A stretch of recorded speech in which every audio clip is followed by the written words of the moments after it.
La RDC dispose désormais d'une feuille de route de l'éradication de la défécation à l'air libre. Ces documents, présentés en marge de la Journée mondiale des toilettes, étaient rédigés par la direction des services d'assainissement du ministère de l'Environnement et Développement durable. Il sera mis à la disposition des acteurs du secteur de l'assainissement et de l'hygiène afin de vulgariser le contenu auprès de la population. Cette feuille de route vise à assurer l'accès de tous dans des conditions équitables à des services d'assainissement et d'hygiène adéquats et mettre fin à la défécation à l'air libre.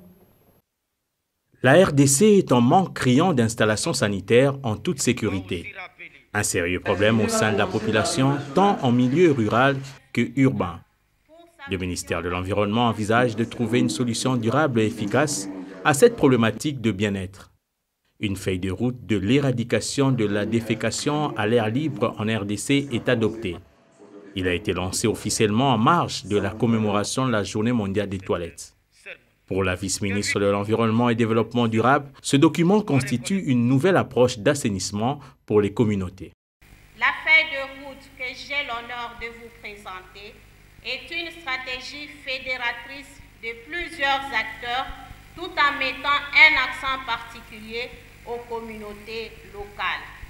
Raison pour laquelle sa mise en œuvre sera basée sur une nouvelle approche connue sous le nom de ATPC. Littéralement, c'est l'assainissement totalement piloté par les communautés. Parmi les objectifs que nous nous sommes fixés, citons le changement de comportement des communautés sur la possession et l'utilisation des latrines hygiéniques.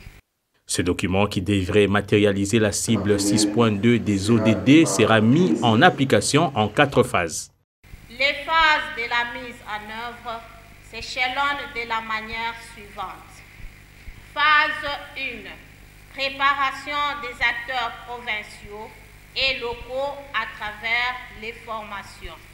Accompagnement des communautés à travers l'approche ATPS pour la bonne exploitation des latrines. Suivi des indicateurs par les services concernés.